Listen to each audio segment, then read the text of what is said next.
दोस्तों नमस्कार, स्वागत है आपका फिर से नए वीडियो में। दोस्तों आज की वीडियो में हम देखने वाले हैं तूफान क्या है और ये क्यों आते हैं, इनके प्रकारों का उल्लेख कीजिए। तो चलिए देख लेते हैं।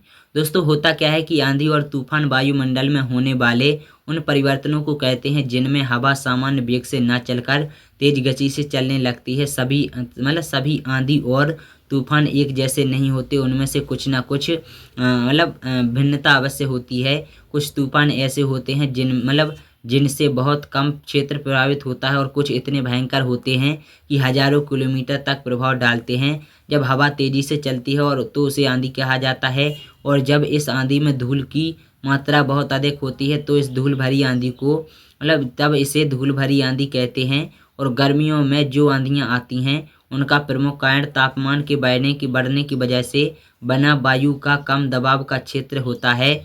किसी इलाके में जब गर्मी ज़्यादा पड़ती है तो तापमान बढ़ जाता है, जिससे हवा का दबाव कम हो जाता है और हवा के इस दबाव को संतुलित करने के लिए ठंडे स्थानों से अधिक दबाव वाली हवा तेजी से गर्म क्षेत्र की ओर बढ़ने लगती है और इसके साथ धूल भी उड़ती है। यही तेजी से चलने वाली हवा धूल भरी आंधी का रूप ले लेती है।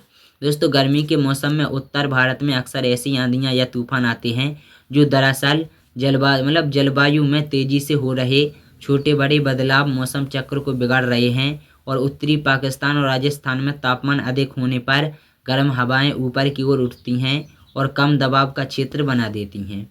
दोस्तों अब देख लेते हैं वायु का कम दबाव का क्षेत्र क्यों बनता है। दोस्तों सूर्य के ताप से जब गर्म हवाएं वायुमंडल में ऊपर की ओर उठती हैं तो उनका टकराव ठंडी हवाओं से होता है और इस स्थिति में पहले निर्वात यानी हवा के कम दबाव का क्षेत्र बनता है, जो बाद में इसे भागने के लिए आई अत्यंत तेज हवा की वजह से चक्रवात में बदल जाता है। अधिकांश चक्रवात विषुवत रेखा के निकट उष्णकटिबंधीय क्षेत्र में आते हैं और कभी कभी यह ठंडे क्षेत्रों में भी आ जाता है। दोस्तों पृथ्वी के दोनों गोलार्धों उत्तरी और दक्षिणी में चक्रवात आते हैं और ये चक्रवात उत्तरी गोलार्ध में घड़ी की सुइयों की विपरीत दिशा में तथा दक्षिणी गोलार्ध में घड़ी की सुइयों की दिशा में चलते हैं। और दोनों गोलार्ध के चक्रवातों में केवल यही एक बड़ा अंतर है और उत्तरी गोलार्ध में इसे हरिकेन, टाइफून आदि नामों से जाना जाता है। तो चलिए देख लेते हैं, अब हम लोग देख लेते हैं तूफान के प्रकार। तो दोस्तों तूफान के निम्न प्रकार के होते हैं। पहला है चक्रवातीय तूफान। दोस्तों समुद्री तूफान को चक्रवात कहते हैं और इनमें हवा गोले घेरे में तेजी से घूमती है और अपने बीच में आने वाली सभी चीज़ों को उड़ा ले जाती है। जब किसी थोड़े से क्षेत्र में तापमान बहुत अधिक बढ़ जाता है तो वायु का दबाव एकदम से कम हो जाता है और वायु के दबाव को संतुलित करने के लिए इस क्षेत्र के केंद्र की हवा तेजी से बढ़ती है और तेज गति के कारण उस क्षेत्र में हवा की गति चक्रदार हो जाती है और इस प्रकार गर्म हवा तेजी से ऊपर उठने लगती है, जिससे वह कीप के आकार के बादल जैसा रूप ले लेती है। दूसरा है टोर्नेडो। दोस्तों टोर्नेडो तूफान द्वारा कम क्षेत्र प्रभावित होता है। दोस्तों इसमें हवा की रफ्तार 200 किलोमीटर प्रति घंटे तक हो जाती है। इसके अंदर वायु का दबाव इतना कम होता है कि जब किसी भी इमारत के पास से गुजरता है तो वह इमारत अपने अंदर के वायु के दबाव के कारण ध्वस्त हो जाती है। तीसरा है साइक्लोन। दोस्तों साइक्लोन पश्चिमी प्रशांत महासागर और भारत के निकट अरब सागर तथा बंगाल की खाड़ी के आसपास उठने वाली चक्रवाती तूफान है। साइक्लोन भी समुद्र से उस जगह से उठता है जहां पर तापमान अन्य स्थानों की अपेक्षा अधिक होता है। साइक्लोन में हवा की रफ्तार 140 किलोमीटर प्रति घंटा तक हो सकती है। चौथा है दोस्तों टाइफून। दोस्तों टाइफून एक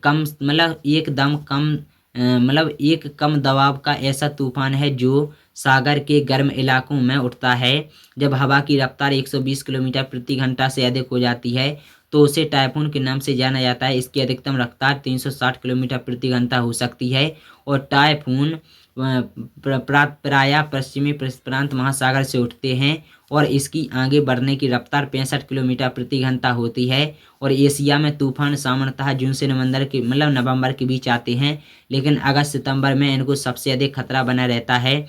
टाइफून 900 किलोमीटर से ज़्यादा के क्षेत्र पर असर डाल सकता है। दोस्तों पांचवा और आखिरी है हरिकेन। दोस्तों अटलांटिक या पूर्वी प्रशांत महासागर से उठने वाले विनाशकारी तूफान को हरिकेन कहा जाता है। हरिकेन प्रायः अमेरिका की तरफ ही बढ़ते हैं और इसकी हवाओं की गति 90 से 190 किलोमीटर प्रति घंटा तक होती है। तो दोस्तों ये था वीडियो। अगर आप लोगों को वीडियो पसंद आया तो वीडियो को लाइक और शेयर करना, चैनल में सब्सक्राइब जरूर कर लेना।